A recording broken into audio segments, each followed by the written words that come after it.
and welcome to Inside Indy.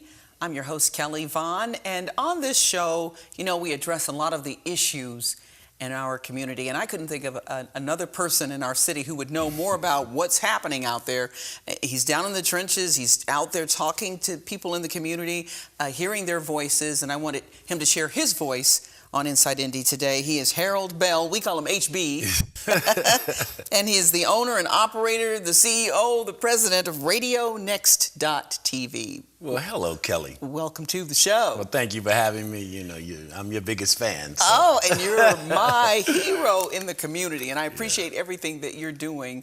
You really do have your hand in so many things, and you work with so many people in the community who have a message, and you help to deliver that message. So tell people what RadioNext.tv is. RadioNext.tv, Kelly, first of all, thank you for having me in. And RadioNext.tv is actually a platform that I bumped into. It was nothing that I went out to say, let me go start an internet radio company.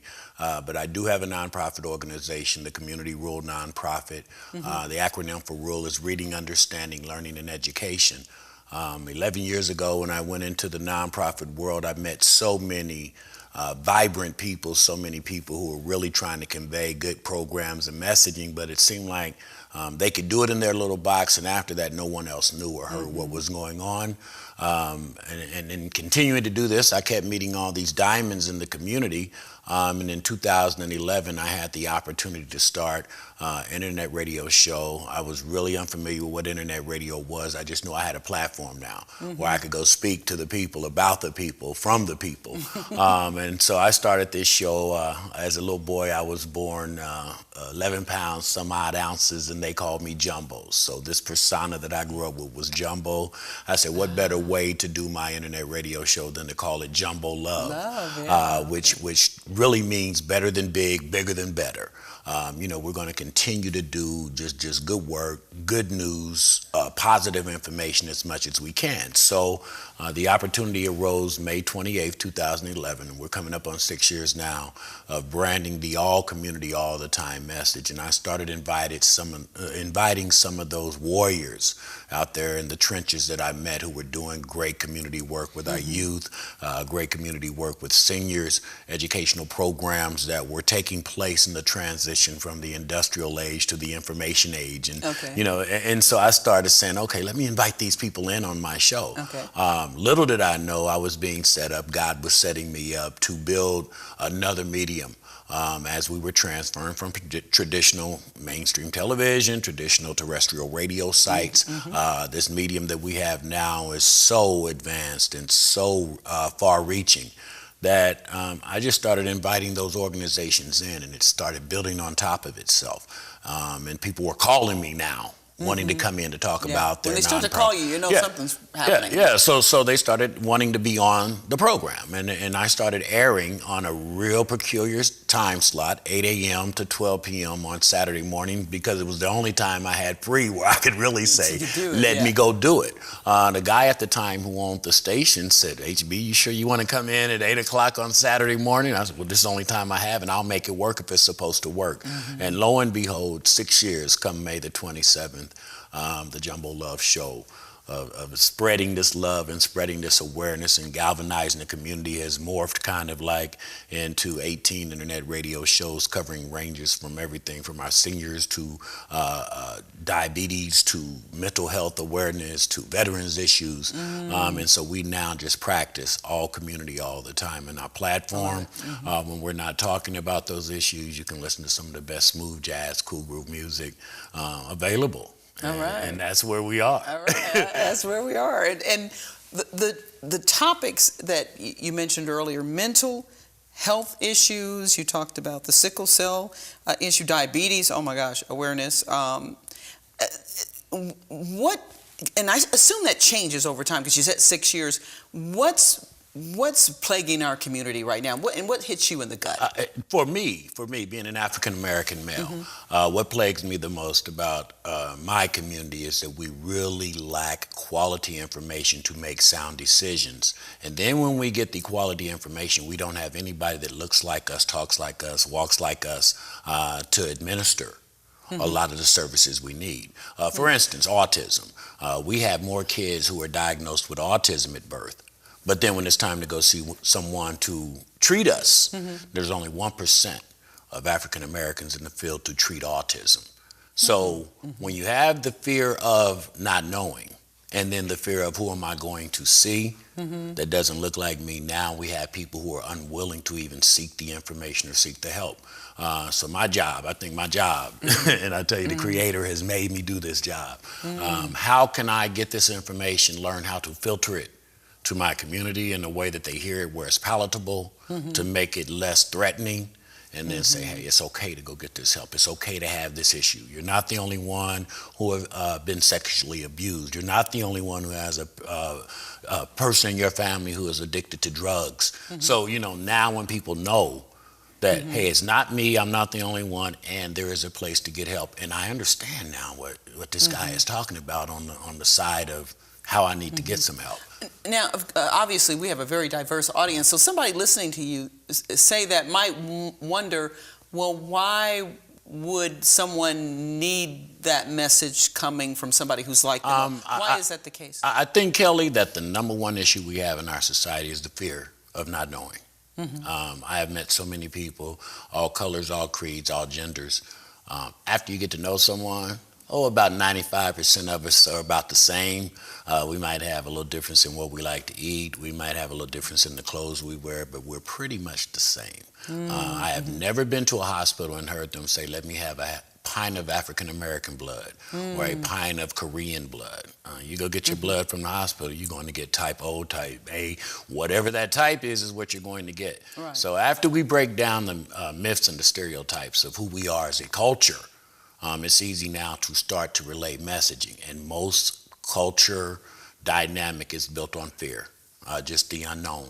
I don't know, and then the stuff that we know is usually perpetuated through the medium that we listen to. And as you know, being in this industry, fear and anger sells. It sells. Yeah. And so we never talk about how to create harmony in the community, how to break down the stereotypes and the myths just by going over to talk to your neighbor and find out, hey, that dish that you fix is pretty tasty.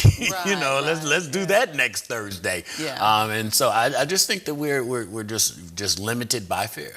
Okay, interesting. Yeah. And I agree. Some interesting philosophies there. Mental health, big issue.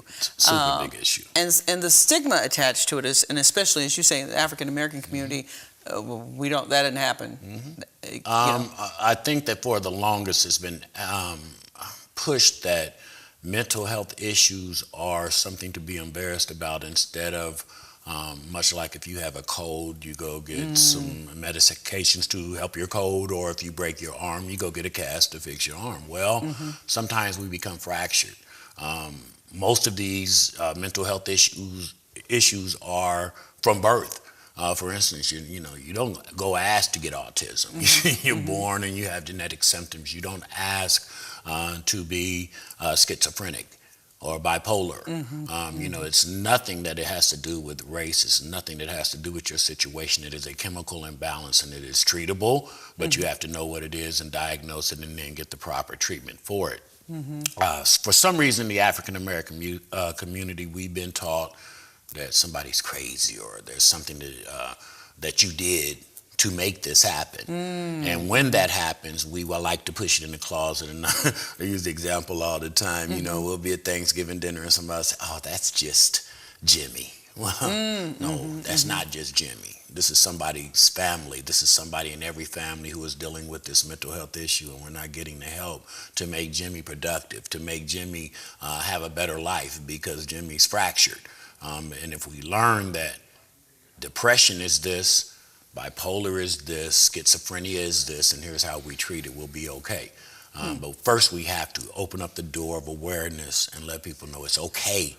First of all, it's okay to have some issues. Sexually abused people, it's okay.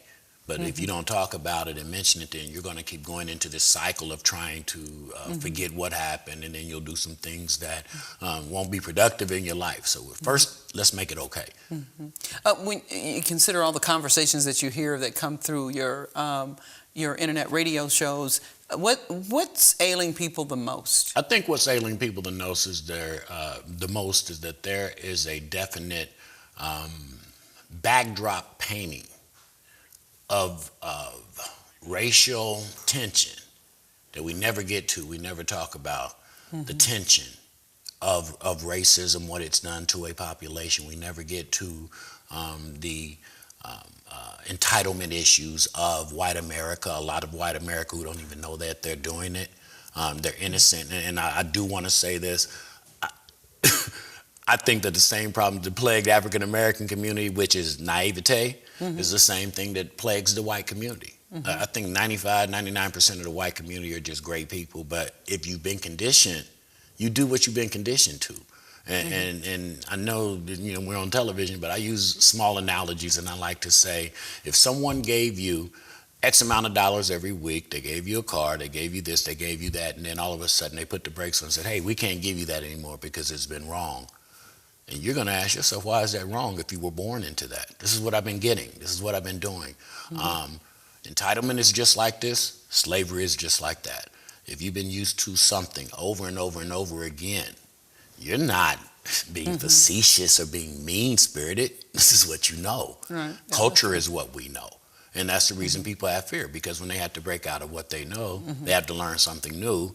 And when they have to learn something new, then we build up fear. It's, psychology 101. Well, and you mentioned the psychology. I've been wanting to do a piece on psychology, the psychology of racism or misunderstanding. Because what I'm learning to do is to try to put myself in somebody else's place. In somebody else's shoes. And that's exactly what I'm saying. And that goes the other way in terms of, okay, if whatever it might be, whatever the issue, I try to really think, what are they thinking and what are they feeling? And then I go, now I can understand why they would feel that way. It doesn't necessarily mean it's right, or even on the other side, okay, now I understand what I feel. Doesn't mean it's right, but that's just how people feel. It doesn't necessarily. Right and truth are two different things. Yeah. So, right and truth are two different things entirely. And the truth is that we are creatures of what we know. We're a product of our environment. And psychology says behavior is predicated upon personality and environment, and then the two of them put together. Okay. And if all your environment has been, this is what we do, this is how we think, this is what we say, then how can we be upset when people execute those natural behaviors? Right. So now the job is to teach, make people aware, maybe say, this has been going on for 50, 60, 70 years, but is that right? And now that you know it's not right, let's do something to fix it. It's not going to change overnight. But let's try to fix it now that we've exposed what's wrong. And I think that we don't take the patience to do that. I watch political parties, and we will fight over Democrat and Republican versus right every time. Because the easiest thing to know is, this is what I am. I am a Republican, I am a Democrat, and this is what we do, versus, let me think about this, just like you mentioned, from the other side. Let me think how the people on the other side might feel. And I don't like that it's one or the other, because there's certain things on the Democratic side I like and I don't like, and nobody's going to put me in one category. And I was that way even as a kid in college. I didn't pledge anything. I love fraternities and sororities, but I never pledged anything because I don't want anybody telling me which way to go. I decide that path, not them. My fraternity in college, Kelly, was jumbo sci-fi. There you go. I just refused to go along with that. I love it. I wouldn't do it. Pave your own, make your own path. Definitely. We're just about out of time. I know it's your anniversary, 6th anniversary. 6 so years. You have an event coming up? We are doing on May the 27th a really nice event center, and this is another thing I do is like to expose new businesses.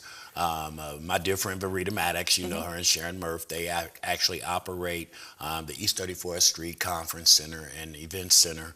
About 170 people can get in there. Very nice, very quaint. People who want to host private events. We're going to be there Saturday morning, May 27th from 8 o'clock to 2 o'clock. Vendors will be there. Food will be there. And we're just going to network and bring out a lot of the people who have kind of made RadioNext.TV what it is, Jumbo Love what it is over the last 6 years, and thank them. And not only that, start introducing people to one another who are proactive in doing things in the community. Okay, so join Harold and guests at that event, and check them out on RadioNext.TV. TV. And if we have one more second, we are doing a town hall forum, Indiana Civil Rights Commission and Radio Neck partners, every last Tuesday of the month at the Avondale Meadows Y, 6:30 a.m. to 8 a.m. This month we're going to be covering understanding special needs education, because we have a lot of people dealing with special needs students and children, and they don't know where to get the help and they don't know their rights. So we're going to be doing that live, and the public and the community is welcome to come out and ask questions. We'll have experts there, people there who are dealing in special need education, and somebody who is actually a mother of dealing with a son who has special needs. The real deal. Okay, yeah. The real deal. All the HB, time. Thanks All for the joining time. us Thank you so much, Kelly. on Inside Indy. And we'll be back after this.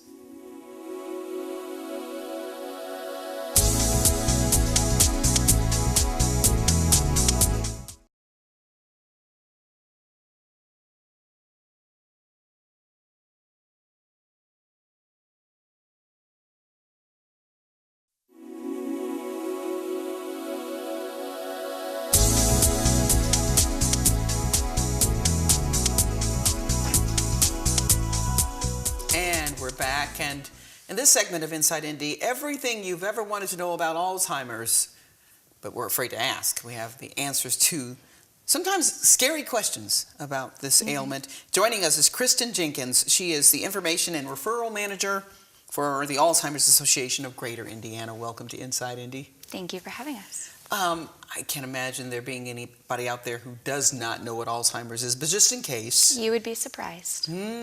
Tell us what Alzheimer's is. Sure. Alzheimer's disease is a neurological condition that affects certain parts of your brain, and one of those symptoms is dementia, or memory loss, and body breakdown. So Alzheimer's disease itself is not dementia, which is a very common misconception, but the Alzheimer's Association was formed in the late 1980s to work towards care and support and raising awareness for Alzheimer's disease itself, and now we encompass all forms of dementia.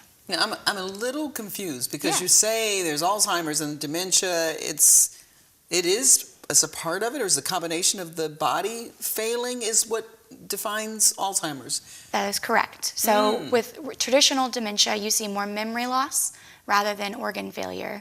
And with Alzheimer's disease, it's a combination of the two. Wow, okay. Wow. So if you didn't have the body breakdown component, then it's not necessarily going to affect your, it's not threatening your life, it's just affecting your memory. But the other one is life-threatening? All forms of dementia are fatal conditions. Alzheimer's disease is more impactful on the rest of your body. So you see more motor skill issues, eating and swallowing issues associated with Alzheimer's disease, whereas with dementia, it's more brain. Okay. Who does Alzheimer's or dementia typically affect? You see it more commonly in people over the age of 65. Generally, 2 out of 3 people are women, and it affects African American and Hispanic people more prominently than Caucasian. Really? Wow. Okay. Symptoms? Common symptoms that you'll see at the beginning are confusion with environment, so places where they might be familiar and they start to seem out of place. Some people will start having language issues, misplacing words or using the wrong word or getting lost in conversations. And then you will also see people who will start to exhibit paranoia or weird feelings of anxiety in situations where they would normally be comfortable. Okay, so since it does affect our memory, how do we distinguish between, because it does seem to be like once you hit 45 even, you can't, like, I've sat there and talked with a group of friends, there's like 5 of us, and it's, that group from, and nobody can remember the name of the group, you know, from 1972, and it was Earth, Wind, and Fire, but we just can't remember. So is that a symptom, or how do you distinguish between that kind of thing and memory loss attributed to dementia and Alzheimer's? Memory loss with dementia and Alzheimer's is more prominent. So it's not forgetting Earth, Wind, and Fire in one conversation, it's forgetting where you live. It's more common than just everyday conversation. Things that shouldn't really be happening. Right. Or that you can eventually figure out? Yeah, things that should be more ingrained. You start forgetting names and places of people that you're familiar with. Wow. For the person who that begins to happen to, because it's one thing to lose your memory, but then to realize you still are aware enough to know that you're doing that. What is that like for somebody? It has to be both frustrating and terrifying, because somewhere in their mind they're remembering these things, but they can't connect the dots. So they know it's in there, but they can't make that connection the way that they used to. Okay. So it has to be extremely hard and frustrating. I know from personal experience with family members how emotional it can be for them and for the caregiver. You said they can't connect the dots. So what is it about Alzheimer's disease that keeps us from connecting the dots? What's going on physically? Yeah, in the brain, you've got a little electronic firing. So it's kind of like if you ever watch a light bulb turn on, when the electricity moves from one end to the other, they're called synapses. So what happens with the brain dementia and Alzheimer's disease is a plaque forms on those openings. So they're no longer able to fire the same way. And as the disease progresses, that plaque becomes larger and covers more parts of the brain. Do we know what causes the plaque? I mean, are there ways to prevent Alzheimer's? There's no prevention at this time. There is a lot of research, over 3,000 studies happening in our country alone to figure out ways to do that. So there are ways to kind of delay the onset of symptoms, a better diet, being more cardiovascular with your exercise, things like that, which you should do anyway, but are helpful. Right. And they are looking into ways to treat it medically as well. So at this time, we are still unsure of what causes it, but we're getting closer every day. Now, when you say it delays the onset, like by how much? It's different for every person. So some people can be diagnosed with Alzheimer's disease in their late 40s. Some people will be diagnosed in their 80s and 90s. Just depends on other factors in your risk factors. Okay. Yeah, I have an aunt who, at 54, and it was, even at that point, she was walking around the house and just babbling, and it was just so unreal. Like, how does this happen at 54? Because we typically think of it occurring to someone who is older. You mentioned off the air 24-hour hotline. Yes. What's that about? Yeah, so we have our 24/7 helpline. It is run by a staff that is so compassionate and so competent. The number, if anyone is curious, is 1-800-272-3900, and you can call any time of the day. You'll reach someone like me who can provide basic education, or even social workers who can help you with those more complicated questions. You might experience behaviors that are weird and you don't know how to approach them. You might have issues communicating with your loved one, and they can kind of talk you through the process and connect you to resources nearby. Okay, just have about 30 seconds left, so this is kind of a loaded question. The best tool available for caregivers, how? Because that's a lot of times who's suffering too. Caregivers, I would say education and support. So attending programs so you can learn about the disease, and support groups so that you can meet with people who are experiencing it as well. Okay, well, you come back another time, because this Of is a course. deep subject, Yeah. and we could go an hour really on this one. So, but I appreciate you coming by. That hotline number again for people who want to get in touch. 1-800-272-3900. And website, alz.org. Easy to remember. Yeah. All right. Thank you so much. And in /Indiana, Kristen Jenkins, thanks so much for joining us. Thank you for having us. On Inside Indy. And thank you for joining us. I'm Kelly Vaughn. We'll see you next time. Bye-bye.